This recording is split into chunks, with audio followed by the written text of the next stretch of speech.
Good afternoon, everybody.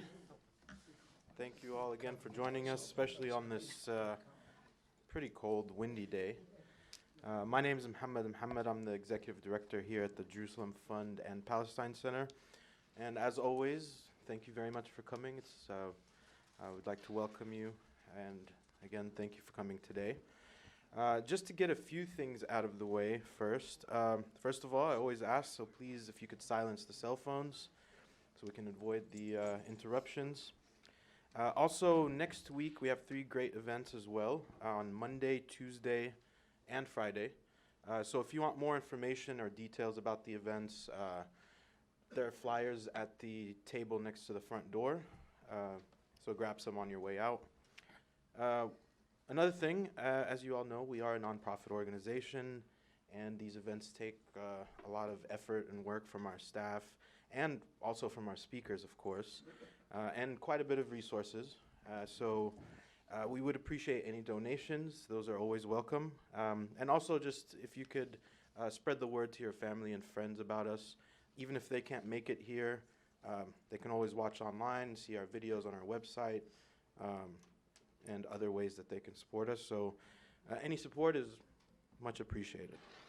And actually, one last thing.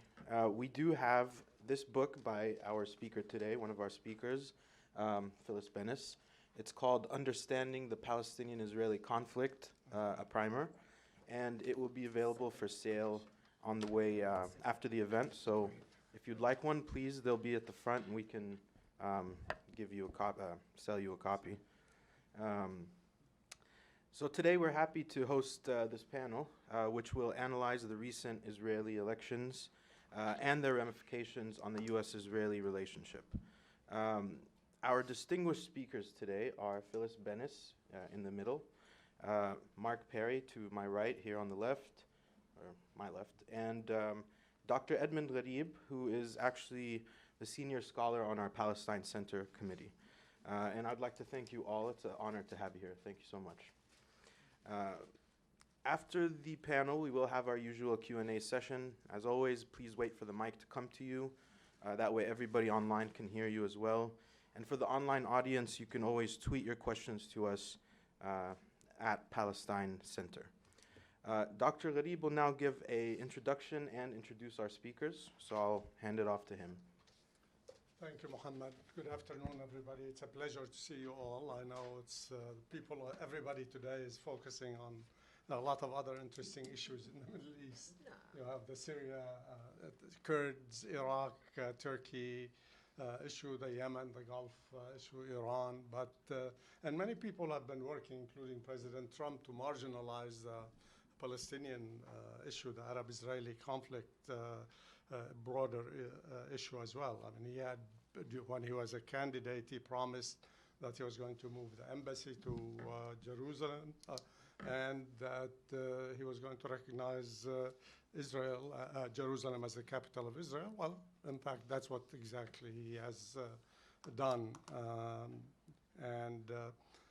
This is also has shown that that the United States has taken a very strong stand that is sort of undermining and weakening, perhaps even marginalizing the Palestinian issue, because these were not the only 2 things that were taken. For example, there was the closure of the PLO office in Washington. There was also a cutting of the aid to the UNRWA as well as other aid to the Palestinians. And so, he has done things that none of his predecessors have done. He also even went beyond that and recognized that the Golan, as the annexation of the Golan and the occupation of the Golan Heights as that it's now part of Israel. There's an Arabic saying. It says, "He to whom it does not belong, this area does not belong," or he gives something that doesn't belong to him to someone who's not deserving of getting that gift or that land. But that's what President Trump has done.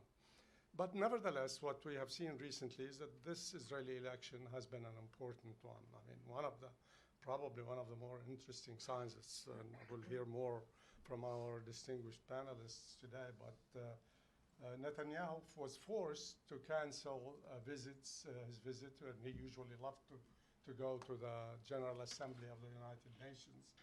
This time he was not able to do that. But probably even more significantly, he was forced to cancel his trip to Japan, where he was supposed to meet with the emperor and as well, and of course with the prime minister. So this shows, in a sense, that he's very much preoccupied with what's happening. There are also a number of he's facing legal problems, and maybe that's one of the factors influencing him and pushing him to continue his efforts to make sure that he's going to be even if there's a coalition government, the first prime minister, perhaps, and maybe our panelists could comment on that. Maybe he's trying to get a law that gives him some kind of immunity. Who knows? But the last point I want to make before I introduce our panelists, yes, to a certain extent, the Palestinian issue has been marginalized, even some people say in the region, but I think that's somewhat exaggerated because generally, at least among the people in the region and many beyond the region, they still believe that the Palestinian issue is the central issue for the region and will continue to be the central issue unless it receives a settlement that's going to be just and fair and balanced.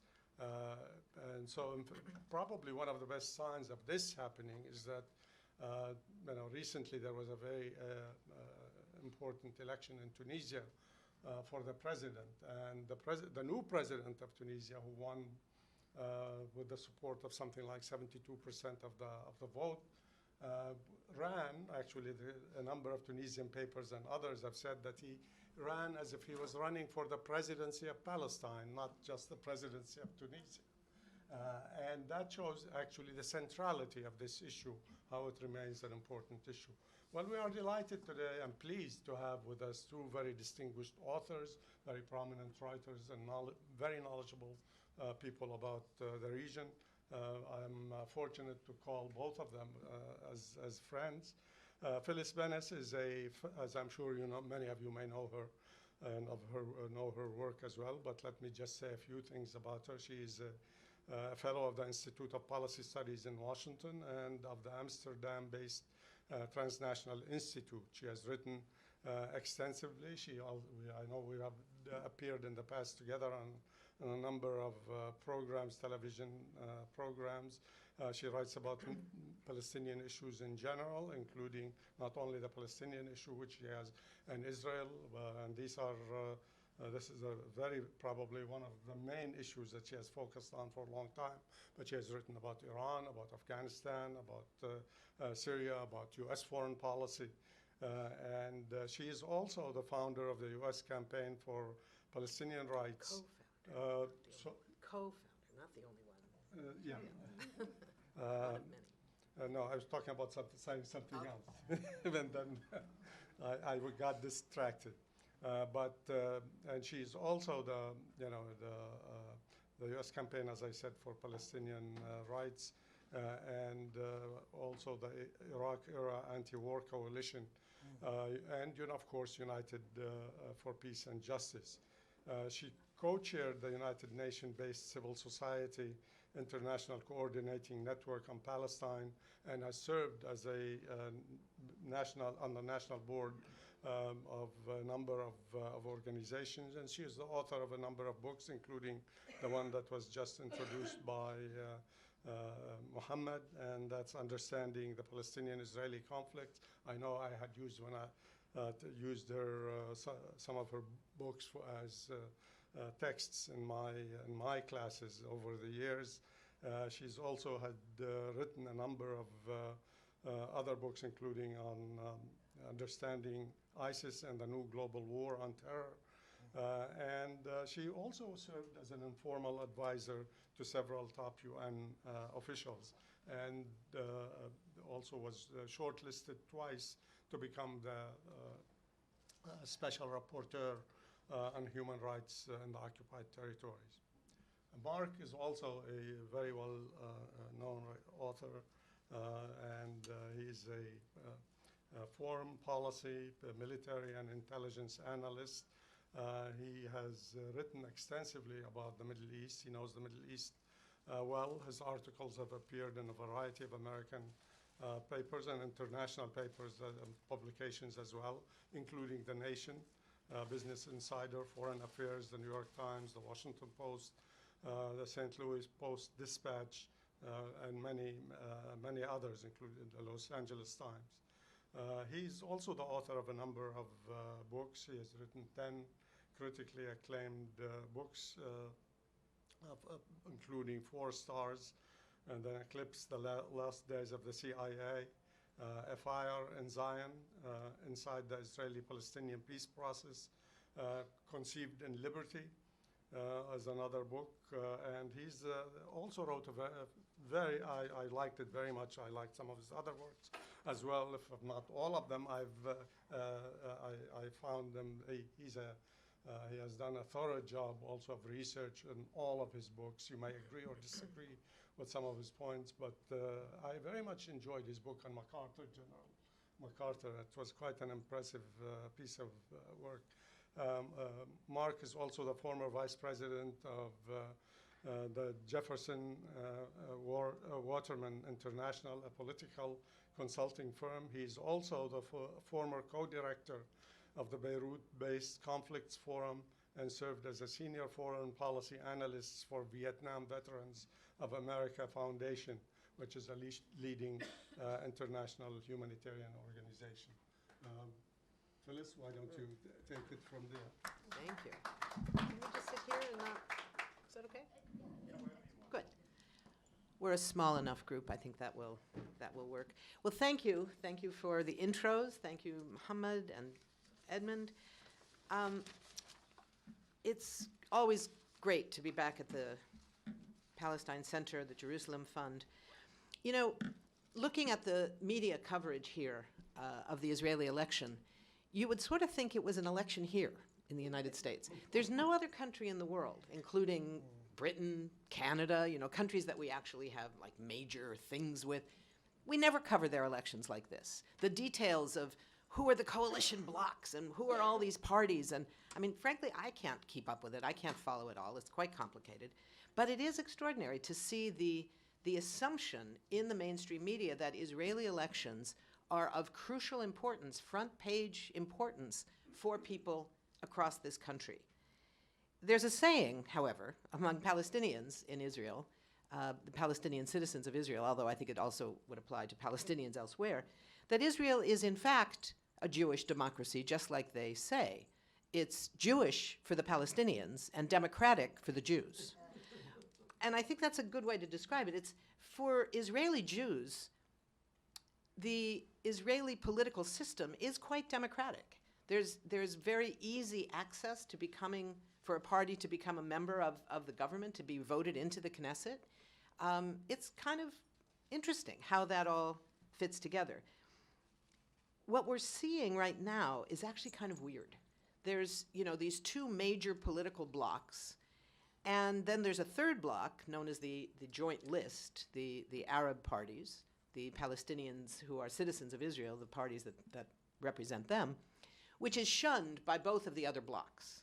So that's kind of where things are. There's another couple of weeks. We won't know for a while exactly what is going to come out in terms of a government, if anything. But I think what's important is that the context right now is that over the last, certainly the last decade, but I would say probably more the last 20 years, there's been a marked shift to the right in the Israeli body politic. And unfortunately, the danger of that is that unlike here, where young people are the most progressive by far, it's an absolute reversal of that. So the youngest people I think they start the polling from 16 to 24 is the youngest cohort, and then it's, 24 to 36 or whatever. It's the youngest ones that are the most militaristic, the most right-wing. They're growing up in this highly militarized environment, and it shows. It shows. So this is a very dangerous moment for Israeli politics. And what it means is that what happens here in the United States becomes even more important, even more crucial for determining what happens to Palestinian rights inside Israel, in the occupied territory, and in exile, all three sectors of Palestinians, will be affected far more by shifts or lack of shifts in U.S. policy than by any hoped-for change in the Israeli political system. So that's kind of where we start. I would say that the impact on Palestinian rights of this election is actually not going to be very important, certainly in a direct way. The two blocks are simply too similar. You have the right wing, led by Bibi Netanyahu, who represents the right, the far right, the extreme right, and increasingly the fascist right, so, which is important to recognize in terms of who he is accountable to. If you look at his cabinet right now, the outgoing cabinet, he's probably the furthest left within that cabinet. How's that for a shocker? And it's not because he has shifted away from his right-wing policies, his militarized pro-settlement policies. It's because the political discourse inside Israel has moved so far to the right that by standing still, he has been passed by much further right-wing elements. His opponent, led by the former general, General Gantz, is what they call center-left. It's only center-left in this extraordinarily right-wing context of Israeli politics. Anywhere else, it would be a thoroughly right-wing bloc, right? So if you look at the campaign video, for instance, of General Gantz, it was done in a helicopter, a flyover over Gaza after the 2014 Israeli war against Gaza, where he was the commander. And the footage shows mile after mile of absolute devastation, destroyed hospitals, schools, markets, homes, thousands of homes. And we know during that time, there were 1,462 civilians killed in Gaza, of which more than 550 were children. And he brags about all the people he killed. He calls them all terrorists. And he brags about bringing Gaza back to the Stone Age. That was his campaign video. And this is the center left, right? So when you look at that, what you come back to is this is not going to change the situation for Palestinians. So what do they agree on? Both sides agree on permanent Israeli control of all Palestinian land and lives. They call it different things. Gantz doesn't talk about annexation. He rails against it. He says, we will not annex the territory. We will just continue to control the land and the territory. Netanyahu speaks directly of annexation. They agree on keeping the nuclear weapons arsenal intact and destabilizing the entire region. They agree on not recognizing the joint list, the Palestinian list, as an equal component with equal access to power in the Knesset. So they agree on all kinds of things. It's a lot about personalities. People are sick of Netanyahu for all the right reasons. Corruption, all that stuff. Are we familiar with that a little bit? But this is, it's been much more acknowledged there. There's actually lawsuits, that are pending that if he loses, he goes to prison, which makes the stakes personally much higher. But so that's where we are in terms of the Israeli side. What's likely to change for Palestinians, depending on who wins? Not very much. Not very much. Now, what does that mean in the U.S.? So one aspect of it, ironically, leads to a conclusion that might say it would actually be better if Netanyahu wins again, because there's a lot of Bibi fatigue, if you will, in D.C. Netanyahu has been the prime minister of Israel for way too long, and a lot of people are kind of sick of it. He's demanding, he's entitled, he's a pain in the neck for a whole lot of people in Washington. They know him well. He has everybody's first name, cell phone access to everybody in Congress, to everybody around the White House, everybody in the think tanks, other than my think tank. But, he's known here. He's a known quantity. And he has a lot of influence. He knows how the system works. It wasn't an accident that he was invited by the Republicans to speak to a joint session of Congress as if it was a State of the Union address. Remember, he invited people and he pointed to them in the balcony the way presidents do. It was like it was his house. But let's not forget that 60 members of Congress skipped the speech, the first time that ever happened.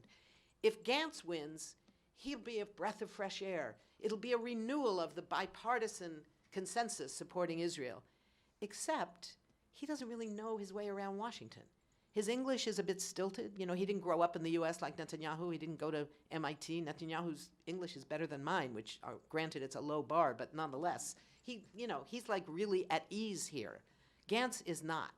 So that's, it plays both ways. It plays both ways, and I'm not convinced that the relief side is actually going to last very long. So I would say let's look at what's the context in the U.S. for what kind of change there may be, putting aside, frankly, this election, because I don't think the election is going to have much impact also on the U.S.-Israeli relationship. And that's because the change that's underway is already moving faster than it's moved. I mean, I've been working on this issue for, well, many decades. Let's just leave it at that and stop giggling, you people. For way more time than anybody should, and I have never seen it move faster than it's moving right now.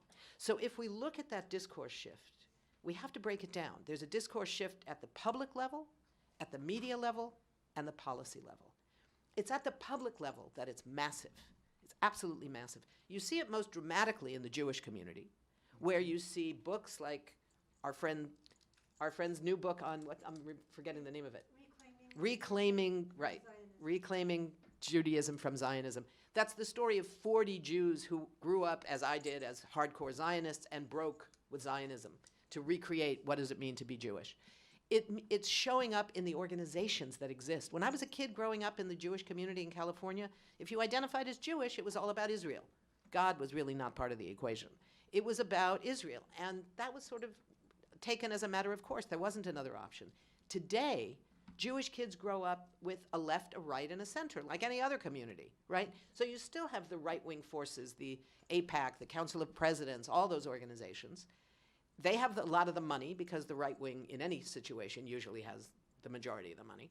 But then you have the centrists, like J Street, and you have a left, like Jewish Voice for Peace, that now has, I think it's about 18 or 19,000 paid members, something like 400,000 online supporters, chapters in 30 or 40 cities, chapters in I don't know how many colleges and universities, and it's the fastest growing Jewish organization in the country. And it stands for BDS, it stands for the Boycott Campaign globally, it stands foursquare as critics of Zionism explicitly, and that's the group that's pulling in the largest number of young Jews. So that's a huge component of it. But it isn't only about the Jews, it's also about everybody else in this country that is moving to take seriously questions of Palestinian rights. If we look back to 2010, right? Obama's in the White House. It's the second summer of his first term, and he's under a lot of pressure. He's being accused of abandoning Israel. Why? Because he had the temerity to criticize mildly some new settlement move. I don't even remember what it was, but he said something that he shouldn't have, like, really, this is kind of a violation of international law. I'm sorry to tell you. It was something like that. Immediately, he's accused of throwing Israel under the bus. Well, nobody was getting thrown. There was no bus. Everybody was fine. But he was under enormous pressure, right? So right at that time, there's a new poll out of Democrats across the board. Democrats, not just Jewish Democrats, but just Democrats. And one of the questions is on people's views towards Israeli settlements. So the question is, there are settlements being built, Israeli settlements are being built all over the occupied territories. Which of the following two sentences best describes what you think? Sentence number one says, the Israelis are building settlements for security and they have the right to build wherever they want. Sentence number two, Israelis are building settlements on expropriated land that should all be torn down and the land returned to its original owners. Now, that's actually true in terms of international law, but it's also a very provocative way to describe it, right? It's kind of in your face, deliberately so. Despite that provocative move, 63% of Democrats chose door number two. 63%, right at the moment that Obama is being accused of throwing Israel under the bus. So granted, these polls are snapshots. They're not, written in stone. They change from minute to minute, from day to day. But that was an incredible snapshot at that moment, at that particular moment. And if we look at how that bipartisan consensus is eroding. You know, when I was a kid, Israel was a democratic issue because it was a progressive issue. We thought Israel was socialism, right? It was very complicated. We really believed that.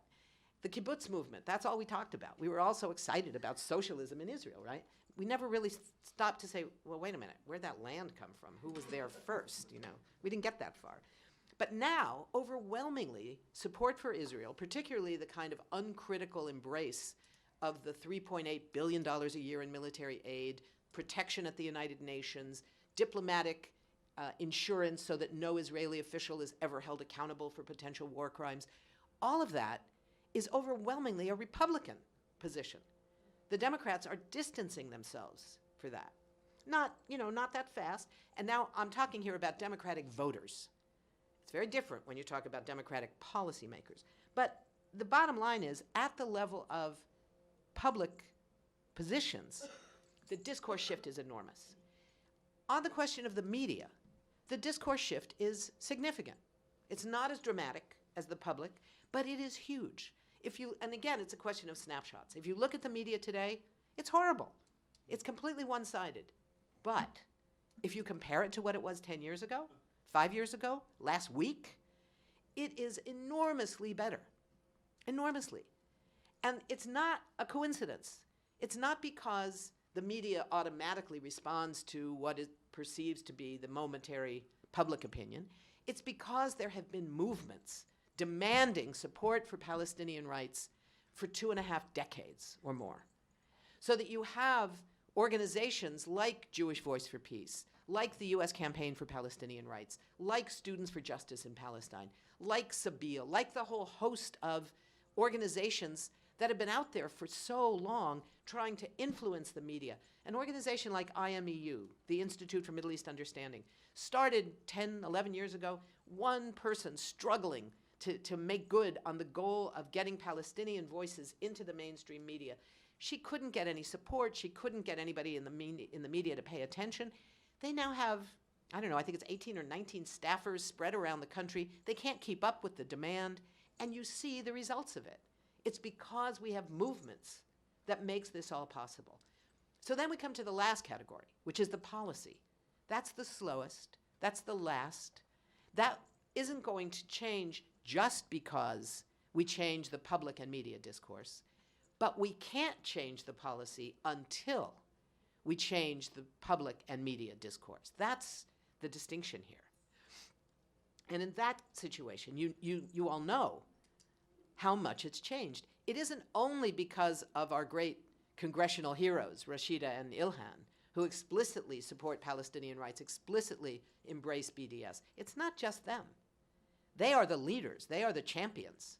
But they're not the only ones. When Bernie Sanders refused to go to the AIPAC conference and instead gave this extraordinary speech for a sitting member of the Senate, who's now a leading contender to be the president of this country, who talked about Palestinian rights needing to be taken seriously, that was huge. Now, was it the speech that I would give? Was it the speech that you would give? Probably not. But we're not members of the U.S. Senate. We're not leading candidates for running for president, right? So when he said that, that was amazing. And it also reflected the movements. It also reflected how things have changed about what's acceptable, what is political suicide and what isn't. When Representative Betty McCollum introduced her bill to protect Palestinian children, and when she came to the U.S. Campaign for Palestinian Rights and stood there and said very casually in her own district that the world has a name for the kind of law that Israel has just passed, the nation-state law, and we were all on the edge of our chairs, 500 people saying, is she going to say it? Is she going to say it? Is she going to say it? And she said very calmly, the word is apartheid. And people were on their feet because we had never heard that from a sitting member of Congress. And the important part was, just like when the 60 members of Congress decided to skip Netanyahu's speech, mostly, let's be clear, not because of Palestinian rights, but because he was such a racist in how he treated President Obama. It was mainly members of the Black Caucus for all the right reasons. But both in that case and when McCollum stood there and said, it's about apartheid, the sky didn't fall. That's what's different. Nobody lost their seats. Nobody paid a price. The sky didn't fall because the discourse had changed.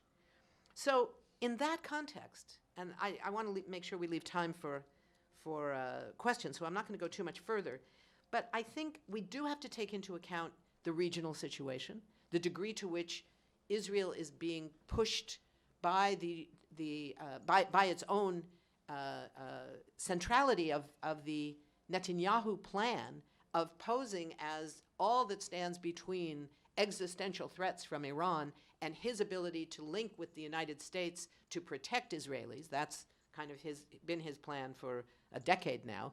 And it's gone even further as the U.S. puts together this anti-Iran coalition, if you will, that brings together the crown princes of Saudi Arabia, the UAE, and the United States.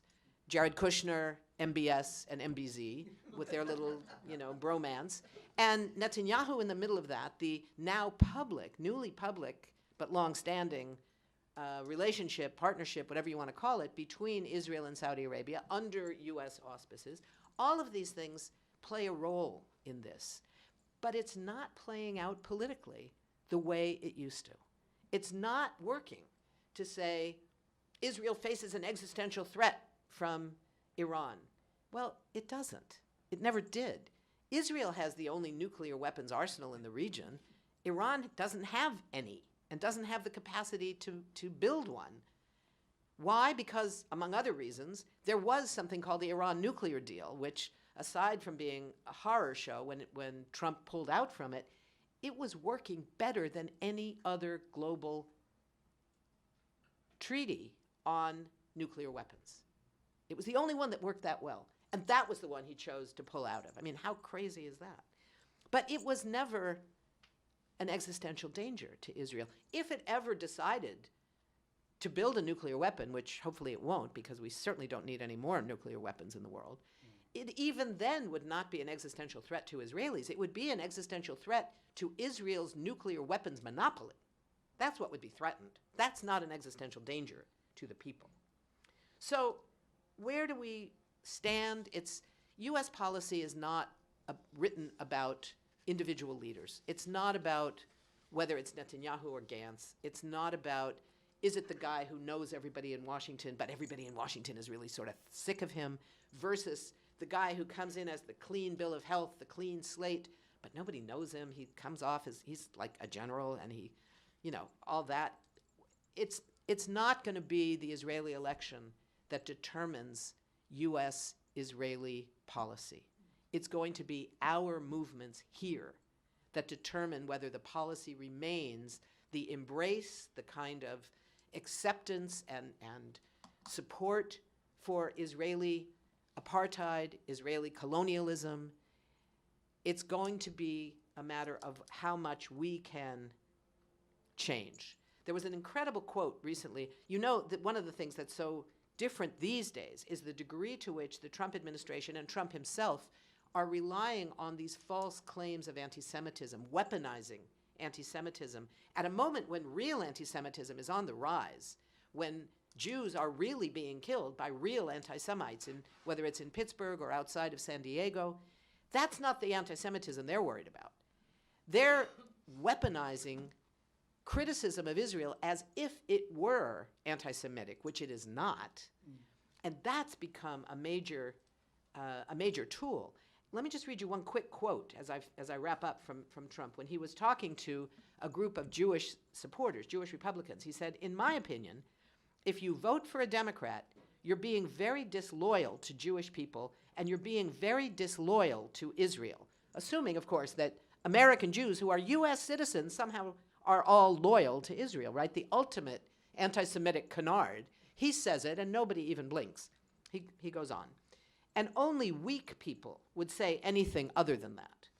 A day earlier, he said, "I think any Jewish people that vote for a Democrat, I think it shows either a total lack of knowledge or great disloyalty."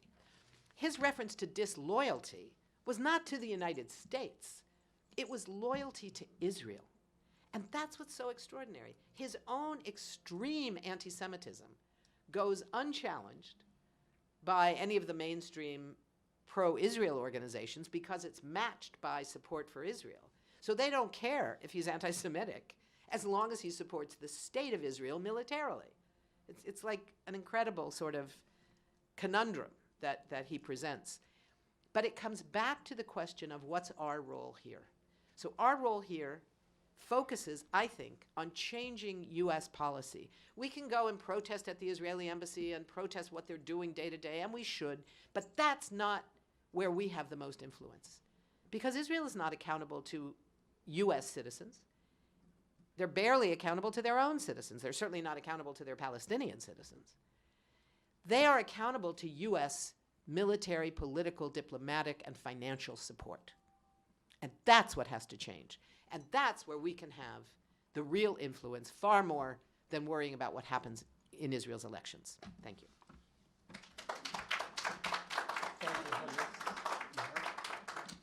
I'm living proof of why you don't follow Phyllis Bennis on a panel. Before I begin, let me just say that not only were the Kurds not at Normandy, but neither were the Israelis. Good point. All right? Good point. Isn't that true? It's absolutely true. In preparation for this panel this morning, I called a friend of mine in Israel, who's an expert on the Iraqis, and I said to him, Amatzia, you once described Netanyahu to me using the following terms. You said, in Netanyahu's office there are two signs. There's a really small sign that says yes, and then there's a really big sign that says no. He said, yeah, that's right. And that's what Netanyahu does. He says, no, no, no, no, no. Peace process? No. Accommodation with others? No. Two-state solution? Two-state solution? No. More settlements? Yes. I said, so what would you say about Benny Gantz? Would you, if you had to describe Benny Gantz's sign, the sign in Benny Gantz's office, what would it say? And he said, the sign in Benny Gantz's office would read, let's appoint a commission. That is to say, Benny Gantz is a typical military officer. I understand full well the commercial value and the PR value of showing obliterated Palestinian homes, hospitals, schools to get elected. But Benny Gantz reminds me of a very typical kind of American colonel, a guy who says, reforming the Joint Chiefs of Staff, very important, has to be done right away. Let's appoint a commission to study it. That's Benny Gantz. Now, Benny Gantz may well become Prime Minister of Israel, but what we can expect from Benny Gantz is no change whatsoever from Benjamin Netanyahu. None. There will be continued increase in settlement growth. There will be continued banging on the table about terrorism. There will be a very common pushback against anyone who talks about the United States and Iran reaching any kind of accommodation. There will be constant worries about how close are we to the United States? Are they abandoning us? Will they betray us like they betrayed the Kurds? This will be more of the same. With this exception, Benny Gantz is a military officer, so his contacts in Washington, while Phyllis is right, he does not have the kind of sophistication that Mr. Netanyahu does with our political system. He talks to our military officers. If you go online and you Google Benny Gantz and go to photos, you'll see him with the chairman of the Joint Chiefs of Staff. You'll see him with a colonel. You'll see him meeting in Tel Aviv with American officers. And if you go to the Pentagon, people know Benny Gantz. Military officers know Benny Gantz. My kind of way into this subject is through the Pentagon, as they understand Israel very well. There's real skepticism about what Israel does and how it acts in the Pentagon. There's great admiration for Israel, but there's also real skepticism, especially during the Gaza operations. You would meet military officers and they'd say, we're really uncomfortable with this. Is this really necessary? Is this stabilizing? Does it help out the United States of America to be doing these operations in Gaza? So you're likely to get with a Prime Minister Gantz a telephone call from the Prime Minister, not to the President or to Mike Pompeo, God help us, the Secretary of State. You're likely to get a call to Mark Esper, the Secretary of Defense, who would then defer to the Chairman of the Joint Chiefs of Staff, who would pick up the phone and instead of saying, Mr. Prime Minister, say, Benny, how are you? And that matters.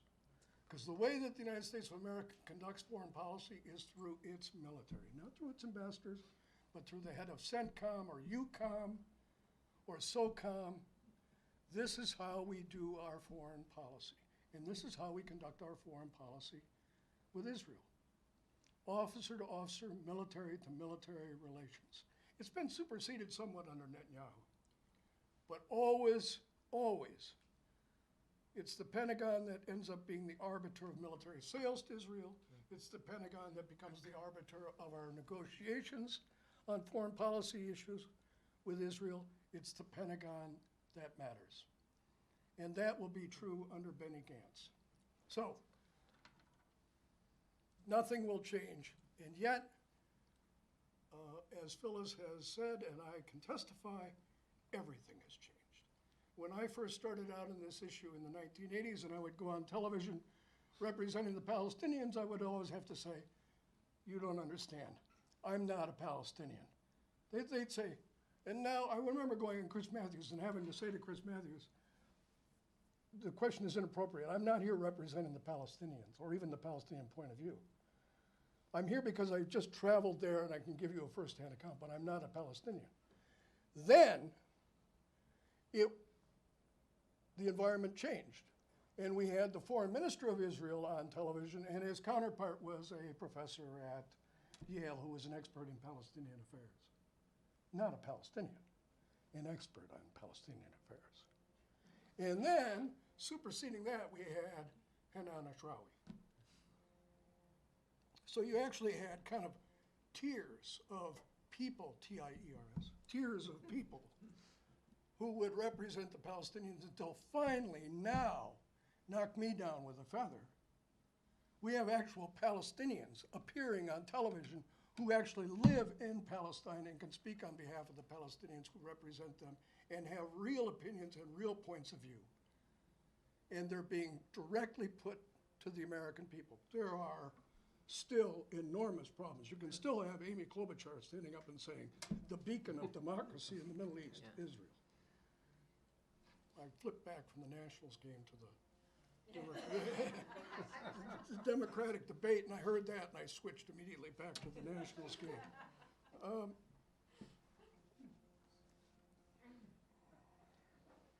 Let me shift just a little bit because I wanted to talk about, with Edmund's permission, I told him I was going to do this. I want to talk a little bit about what I think is really going on in the Middle East. That is what we're seeing, and then what's really there. And as a writer, historian, sometime activist, I grab metaphors to kind of explain things because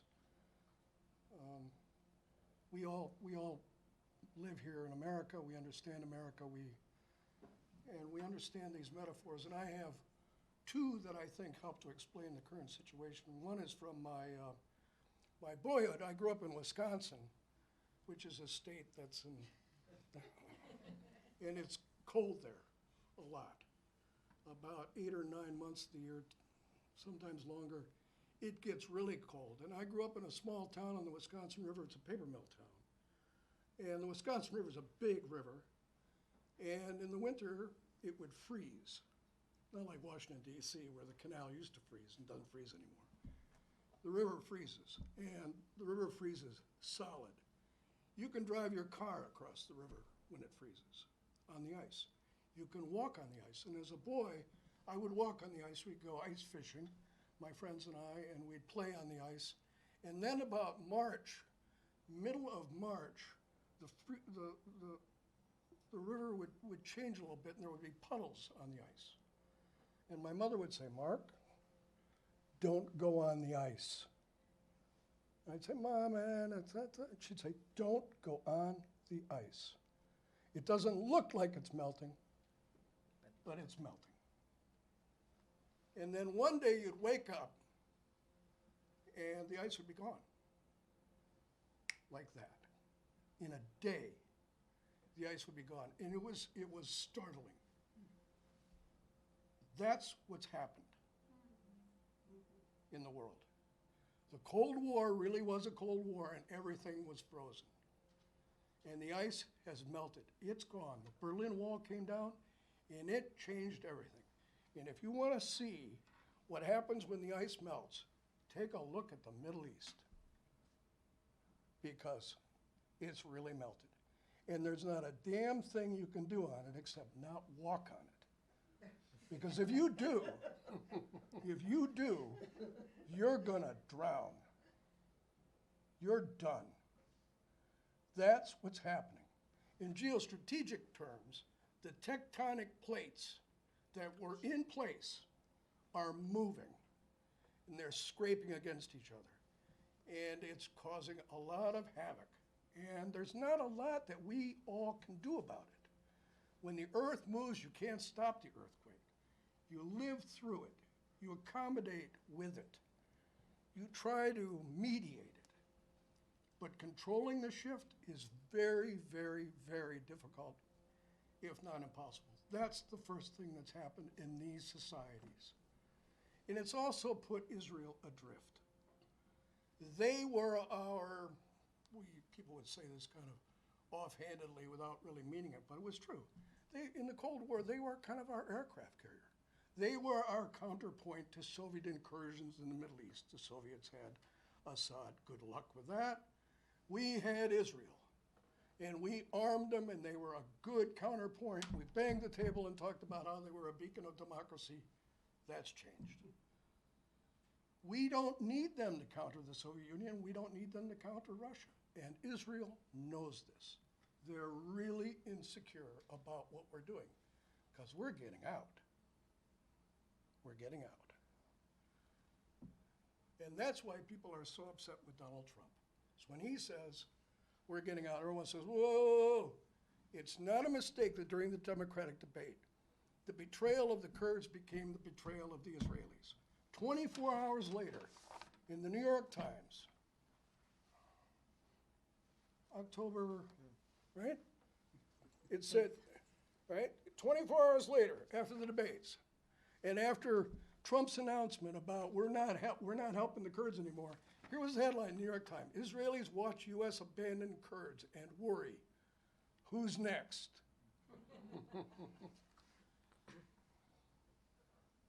Give them Israel, the Golan Heights, look the other way when they bomb Gaza, or support them, God help us.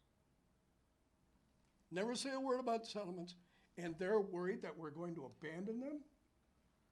And I thought when I read this, they can't be real. This worry can't be, of all the people are still dedicated in America to Israel, Israel, Israel, plucky, plucky, plucky little Israel. No, we're not. No, we're not. And they know it. Things are changing. And they also see the result of my second metaphor. What we've had since the end of World War II in the world, World War II was a catastrophe. There were 22 million orphans in Europe. This was a disaster for the world. And everyone was exhausted. Britain was a fifth-rate power. France didn't exist. Germany was a ruin. The Soviet Union had 27 million dead. People were exhausted. And so instead of solving the problems caused by World War II, we cut the baby in half. We partitioned Korea, partitioned Vietnam, partitioned China between Taiwan and the mainland. We partitioned Europe, and we partitioned Palestine. We had partition after partition after partition because we were just too tired to figure it out. And since the end of World War II, we've had a series of partition wars as a result. A war in Korea, a war in Vietnam, a war in South Asia between Pakistan and India, 6 wars, I think. Palestinian-Israeli conflict, a Cold War in Europe, trying to straighten out the problems that we caused by partitioning instead of solving problems. And in each one of these partition wars, the result has been one country. One country, one Vietnam. There will be one Korea, a united Europe. India and Pakistan will accommodate themselves. That partition will go on and on forever, but they will accommodate themselves. And there will be an accommodation between the Israelis and Palestinians. We're not going to live to see it, I don't think. It's going to go on and on and on. But it's emerging now. What's emerging now in the Israeli-Palestinian conflict is a certain idea that while the Israelis might be expanding settlements, the Palestinians have found a new voice in the international stage. And they found a voice in the United States. And Israel knows this. There's going to have to be, sooner or later, not tomorrow, not the next day, not next week, maybe not next year, but inevitably and eventually, that partition will resolve itself. And there's going to be one state. The first state, one state, will have second-class citizens called Palestinians. But sooner or later, and you can see this even with the Arab parties in Israel, gaining new strength, new leverage. This is inevitable. We are past a time in world history where we can have sole ethnic states for single peoples. This is the American way, and it's going to be the way for the Israelis and the Palestinians. I think with Phyllis that we've made great strides in this country in 1990, whatever it was, 3, 4, and 5.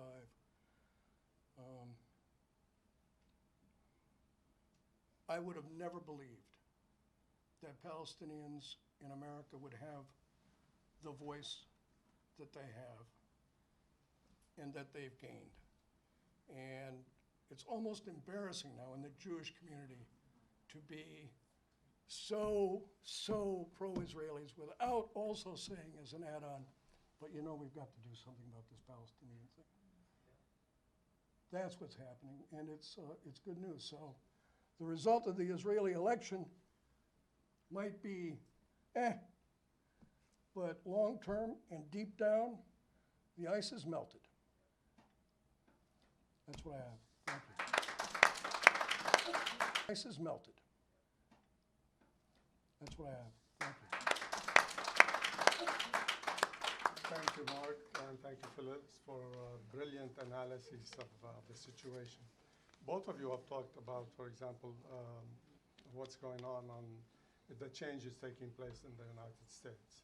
There are some very positive things, but there are also some negative things, whether it's the BDS, the moves against in various state governments against the BDS, also the firing of some professors from universities in the United States.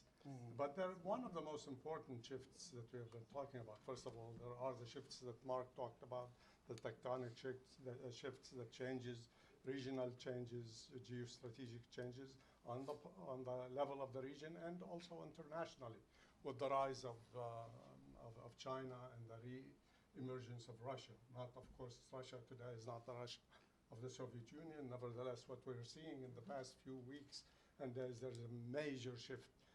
Many people, whether it's the Kurds in Syria, whether it's the Saudis, whether it's the UAE, are looking to the Russians for support, if they want to establish relations. But the point that I wanted to ask, and there are a couple of questions related, and both of you could answer the question. Phyllis, you've talked about the changes taking place within the Jewish community. Some of it, we know people who are American Jews for a long time, since even before and after the creation of Israel, who were critical of Zionism as such, critical even of the establishment of Israel, critical also of the way Israelis treated the Palestinians. But generally, the Jewish community supported Israel. Now there are changes. We've seen votes in American universities where there are large Jewish students who supported BDS. Now, at the same time that we're seeing this change, it's not as maybe as major as some people say, but it is there. And Marcus and you have talked about. Why haven't we seen this on the Israeli side? We see, for example, the poor in Israel, people who live in the north and the south in the towns and cities who are in the peripheries. The poor, the 17% of people who live in those areas are below the poverty line. Why is it that they continue to support Netanyahu? Why do they support the right in Israel? That's one thing. The other thing that I would like to ask also maybe both of you, but I would like to aim it also at Mark, is would Gant follow you? Both of you said that he's not going to be very different. They won't be different from each other. Would they follow a different policy in Gaza? Would they follow a different policy towards Hamas? Would they? Are they likely to? Which one is more likely to support war on Gaza? How are they likely to support? Which one would adopt a more adventurous policy, perhaps towards Syria, towards Iran? Let me begin here, and hopefully we'll get more from you. Phyllis, go ahead, please. Well, on your first question about why we don't see a similar shift inside Israel, I think it has to do with the social reality of Israel as a state these days. The militarization is at its height. You still have, young people in Israel assume that they're going to do military service, 2 years for most women, 3 years for most men, and then serving in the reserves. It's a highly militarized society. So what people say is that Israel is very much a country of immigrants, right? It's not the indigenous people. The Palestinians were expelled in enormous numbers during the Nakba. So the majority population, the Israeli Jewish population, are overwhelmingly still immigrants, first or second generation immigrants. The way they've built a national consensus out of that immigrant pool is in two ways. One is language, creating modern Hebrew, which was quite an astonishing feat, let's be clear, back in the 20s. And then secondly, the military, having everybody serve in the military. And that's part of the basis for this opposition to the privileging of the ultra-Orthodox, whose kids don't have to serve in the military. And that's what's sparked a lot of the social unrest and some of I won't get into the details of it, but some of the electoral stuff that's going on is rooted in that. But when you have a society whose national identity is bound up with the military, you're going to see both military threats and military solutions to perceived threats, perceived problems as inevitable.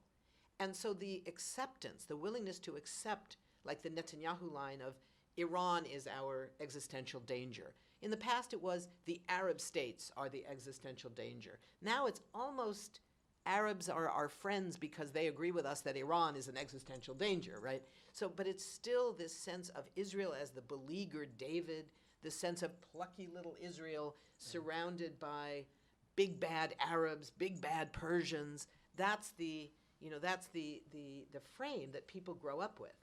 And so I think it's given rise to this really right-wing tendency. And the other part of it is the historic racism within the Jewish community in Israel, which is thoroughly racialized, from white Ashkenazi Jews, Western European Jews, Jews like me, at the top of the pyramid, and then going down through the Russian Jews, and then the Mizrahi Jews, the Jews that are from Arab countries, Turkey, Iran, the Sephardi Jews from Spain and Portugal, and at the very bottom are the Ethiopian Jews, the black Jews. So if you go to I'm thinking of the Cold War. If you go to West Jerusalem these days, the Israeli side of Jerusalem, and you go to the poorest neighborhoods, and you look around, who lives here? It's black. It's black. It's very much like here. People of color live in the poorest neighborhoods. Now, that's not even to talk about the position of Palestinians on that hierarchy. But in the Jewish racial hierarchy, it's thoroughly racialized, and Ethiopians are at the bottom. But they also see the military, like here, where there is no longer a draft like there is in Israel, but there is a draft of poverty, there's a draft of no opportunity, there's a draft of no way to get health care unless you go into the military. It's all those things. You see Ethiopian Jews are disproportionately represented in the career military. They're not the generals and the colonels, they're the lower ranks. But if you look at who's serving permanently in the military, it's poor people of color. In this case, it's Ethiopian Jews. So you have all of those same scenarios that we have here in terms of the intersection of racism and militarism. And one of the things it leads to is an embrace of the military, an embrace of military solutions to political problems. And that leads to this right-wing tendency. If we keep in mind that it was the labor aristocracy, the Labor Party, led by white Ashkenazi Jews, that were the dominant force in Israel from the time of the creation of the state in 1948 until 1977, 10 years after the occupation of the West Bank, Gaza, and East Jerusalem, and the Golan Heights and the Sinai. And what changed it was the rise in the numbers of population of Mizrahi and Sephardi Jews. They had felt excluded because of this racism of the Ashkenazi Jews. They had felt excluded. They voted for the candidate who claimed, this was Menachem Begin, who claimed to represent the unrepresented. And that led to this right-wing shift, and it's never gone away. It's just gotten worse in recent periods. I'll leave it to Mark on the Gaza policy, I think. Well, I mean, what would Israel do without enemies? You know, part of my, as a part of my work, I read things like national strategy statements put out by the Pentagon, and their most recent one, under the Trump administration, I read it and I thought, my God, the world is ending. What are we going to do? The Russians are rearming, the Chinese are rearming, they have weapons that are undefeatable. My God, we better pass a defense budget of $750 billion and 52%, or we're finished.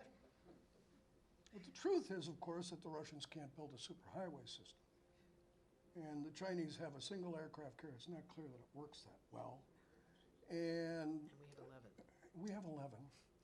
And, you know, so it makes me rethink a lot of things, and in this instance, it makes me rethink Israel. Now, the common notion was that Israel hated the peace process with the Palestinians because the last thing in the world was that they wanted was peace with the Palestinians, but actually loved the peace process that we conducted with the Palestinians because it kept the United States involved and on the side in Israel's lawyer. So we were always engaged. Now suddenly the peace process is gone away. Israel doesn't want to have the peace process, and now they're kind of at sea. And we don't care about the peace process. It's gone. We have an ambassador who uses the words Judea and Samaria, as he did yesterday in a settlement. Yeah. So what's left? Iran. Iran's getting a nuclear weapon. No, they're not getting a nuclear weapon. But we better think they're getting a nuclear weapon so that we can stay on side with Israel. So what, you know, I was kind of like, what would happen if Israel were suddenly cut adrift from the United States in a region surrounded by Arab countries where a third or a quarter of their population is at or below the poverty line, and they'd actually have to start diverting money from their national defense establishment to education? They've got to be living in absolute stark fear that they're going to actually have to solve real problems that they've had there for 50 years plus. And I think that they're starting to drift in that direction where they're going to have to recalibrate their future in a region that hasn't always been a pleasant experience for them. And that means, you know, coming to some kind of long-term deep accommodation with Iran instead of treating it as an enemy, because Iran's not going anywhere. And you're not going to have a war with Iran unless the United States is on side. And the United States has a president who would love to sit down with the Iranians and negotiate. Don't tell anybody. That's what I'd like to have happen. Let me deal with the Russia thing. Sergei Lavrov, is that his name? Sergei Lavrov, I follow this. He's an interesting guy. Yesterday, when Putin was landing in Saudi Arabia, Lavrov talked about how he would be interested in reviving the Geneva Initiative. Interesting. And I thought, what's the Geneva Initiative? I mean, I remember the Geneva Initiative, but I had to go look it up to refresh my memory. That is to say, the Russians in the Middle East actually have an idea.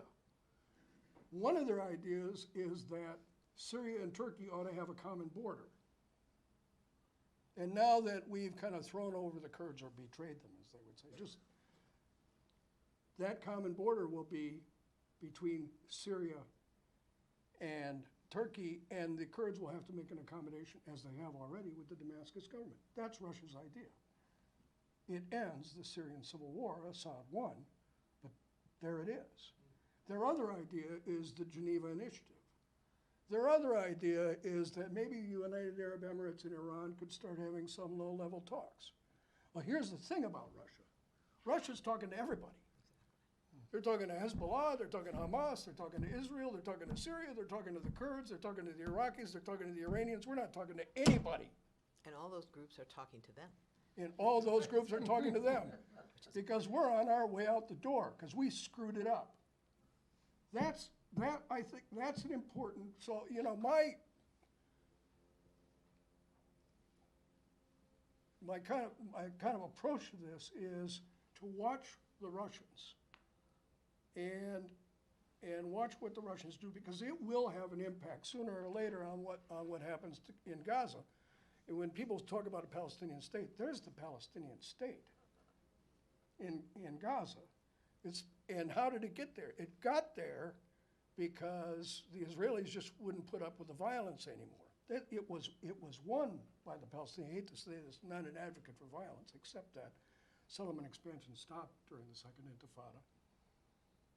There's only two things that could really ruin an Israeli-Palestinian kind of semi-unofficial ceasefire, and that is America interjecting itself into the peace process, which isn't going to happen, or violence. So I think that Israel is going to have to think through, and is thinking through on a very deeper level, what to do about Gaza. And if Benny Gantz does become prime minister, there is every opportunity for the United States of America, military officers, to say this continued bombing of Gaza is not working. The fact that you have to do it 4 times shows you that it's not working. Come up with something else. Thank you. Yes, sir. Thank you very much. Dr. Ghareb, your questions really answered the questions I was going to ask, but I do have a brief comment and a question about Russia. And the comment is to say that Benny Gantz might be worse than Netanyahu because of Netanyahu fatigue is saying that a president other than President Trump would be bad because people are so tired of him. That may be a little unfair, but still. On Russia, as Mark Perry pointed out, they've got relations with everybody. And it seems to me that Israel's greatest fear, they have very good relations with Israel, is that the Russians and the United States will agree on a solution, and that will, to the Palestinian-Israeli conflict, and that will eliminate the veto of one or the other countries in the Security Council. So if you could comment on that, please, both of you. Or one. Before you comment on it, one of the interesting things also, I was on a program where there was an Israeli commentator, and he said that Netanyahu had visited Russia, I think 8 times, and while I think he visited Washington once or twice.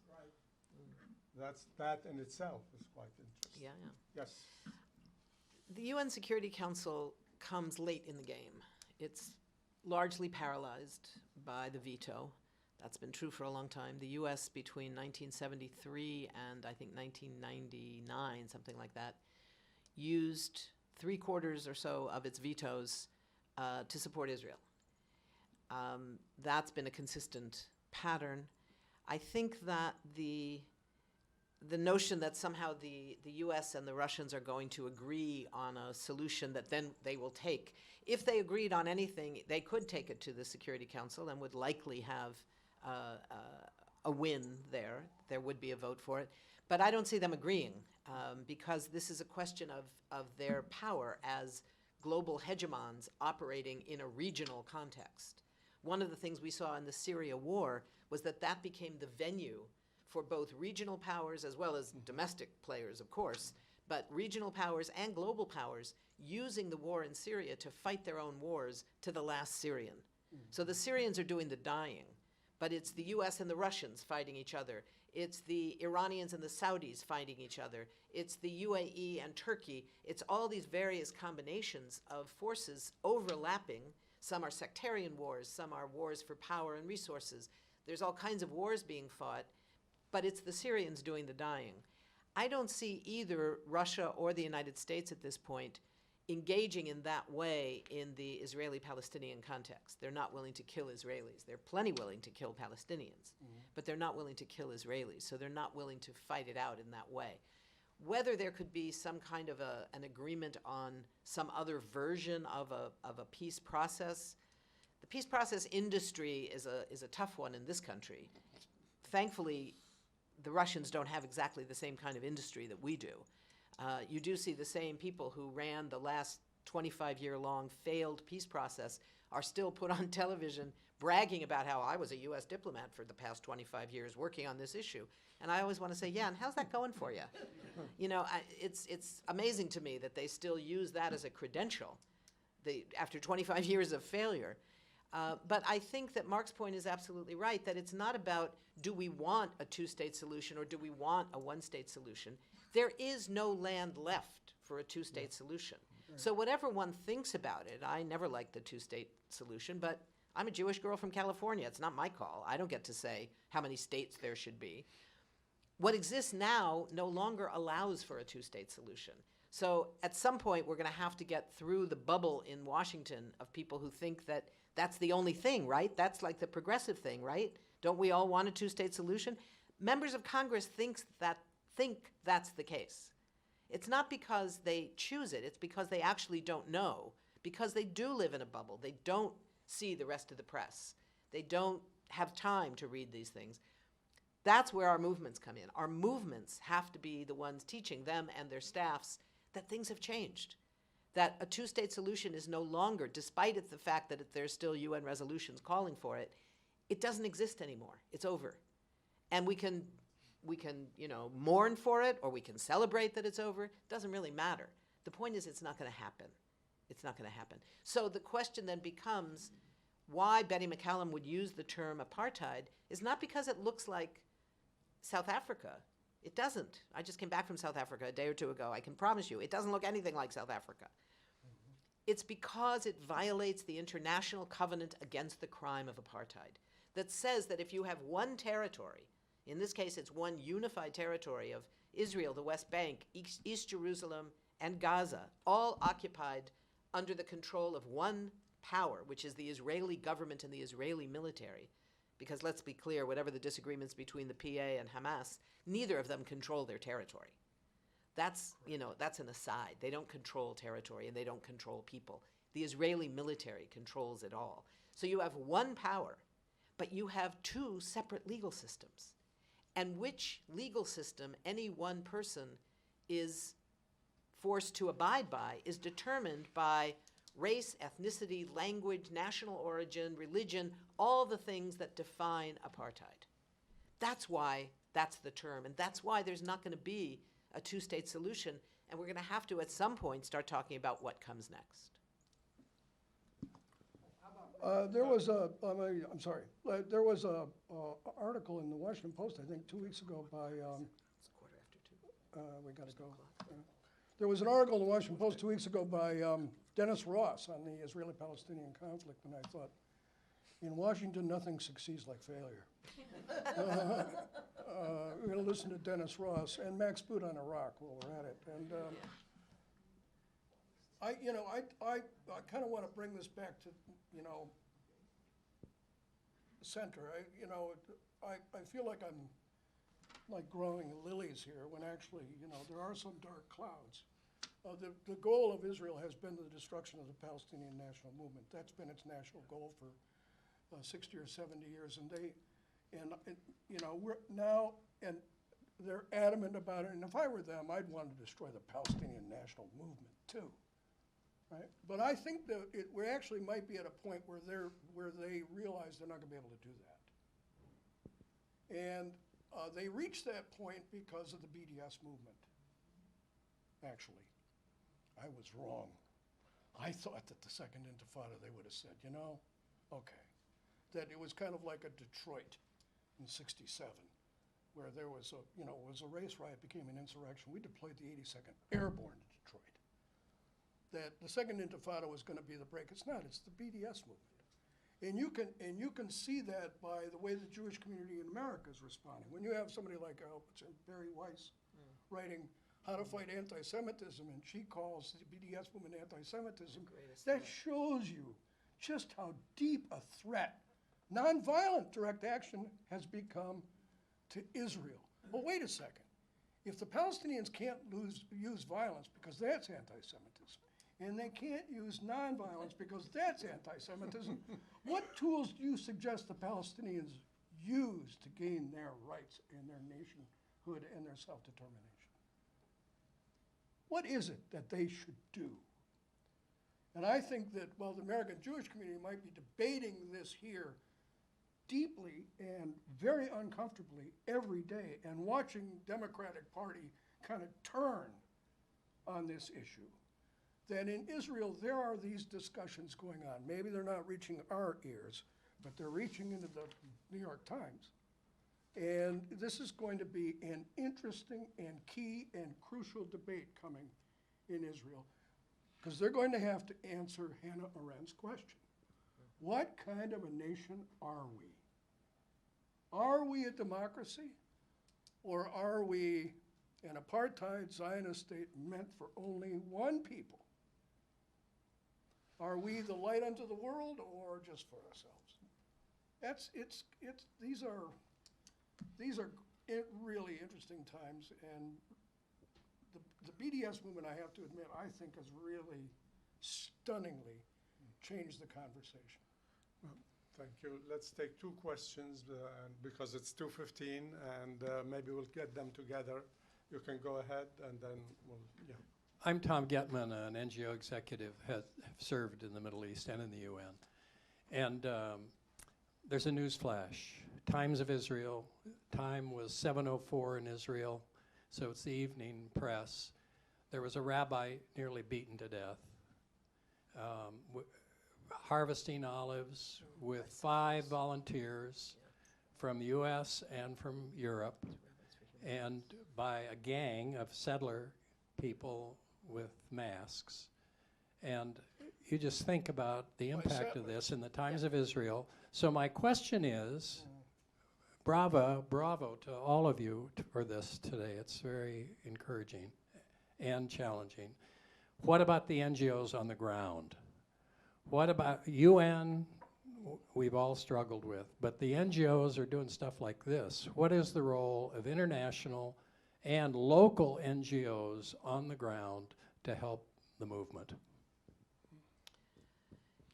Can we take the two questions together, and then we'll answer?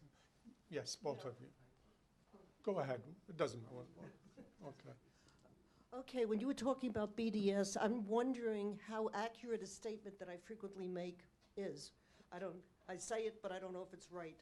I tell people that it's the Americans close to over $10 million a day that we're giving to Israel, and if we weren't giving them that much money, the BDS may not be necessary. Is that accurate? Is it a good statement to make? You can answer. Yeah. And this is the last question. This is sort of to follow up to some of the questions about what's happening to the population in Israel. One, the last visits I've had there, it seemed like the extreme separation, so that Palestinians do not know Israelis except as soldiers and vice versa. So there are no longer friendly relationships as probably leading to a lot for the change in the younger people, and I'd like your feeling on that. And the bigger issue, which I think you were sort of looking in the ice melting thing, is Israel has looked at itself as this outpost of European civilization in the Middle East, and until they realize that they have to become part of the Middle East, they're going to be like the Crusaders and out. And when I was first there 10 years ago, the immigration in was less than the immigration out, and I wondered what current was happening in terms of Israelis leaving for Europe or for the United States because they don't want to live in this kind of society. Ooh, a lot of good questions. Tom's question about NGOs on the ground, this was Rabbis for Human Rights were the victims of this most recent attack. But it's happening all the time against Palestinian NGOs on the ground. There are Israeli organizations that are trying to do good stuff. They are tiny, they are beleaguered, they have very little influence. And while some of my deepest friends are among them, in my view, they're not what's making change possible right now. They're simply too small and too isolated. It's amazing that they survive as organizations and continue to do their work. A lot of people, and it goes to your question, have indeed left.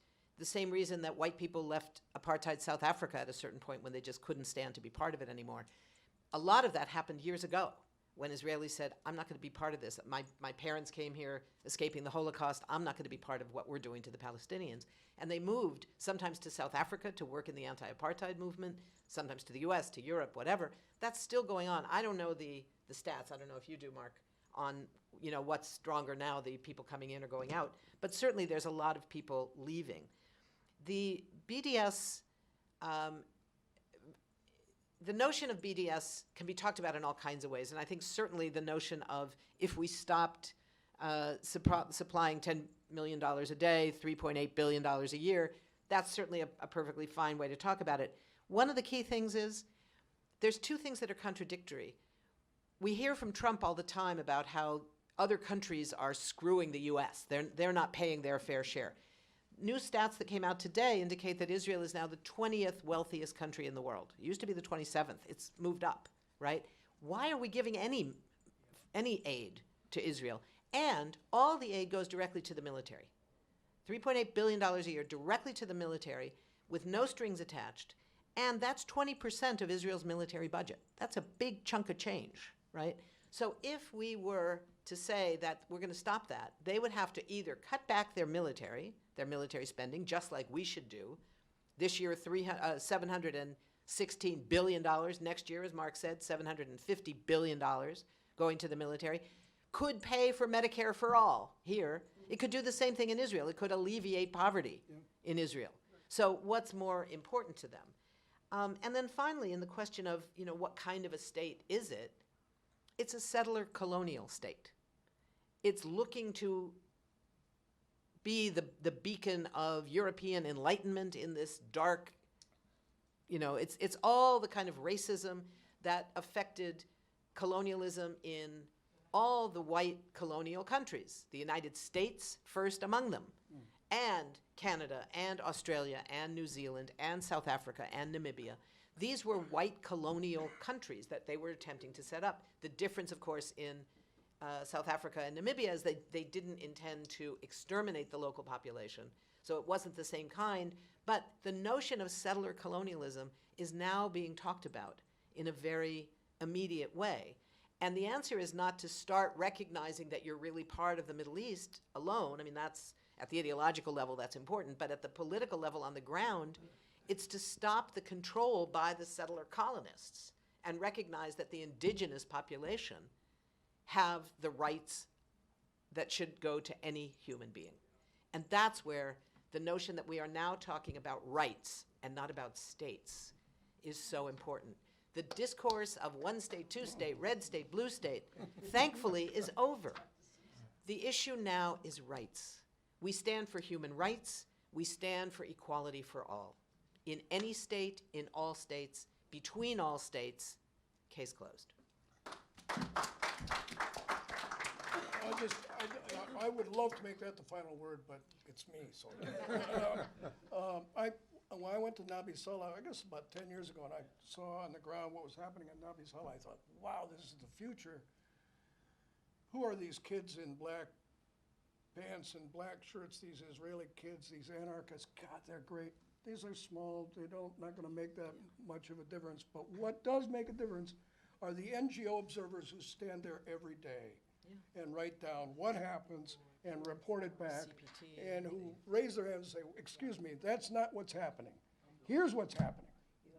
That is crucial. And so continue to do that. I don't know whether people are leaving Israel or coming into Israel, but I do know that Israel is having very real racial problems of its own. A very good friend of mine,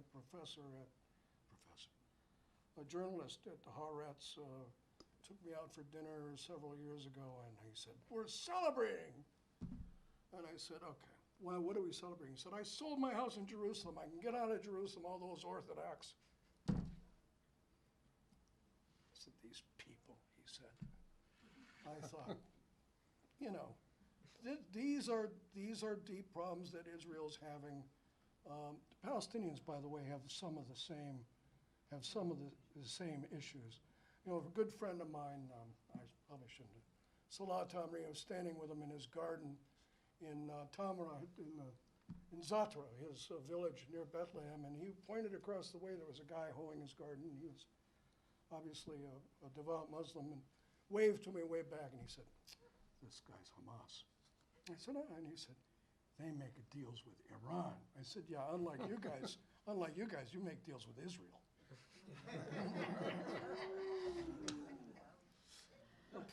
There are issues here. You know, there are 4 peoples living there. So, anyway, thank you all for. Thank you. I want to thank Mark and Phyllis for their thoughtful, profound insights and analyses. And I think if we have change, it's because of them and people like them. Go buy my book. It's a new edition.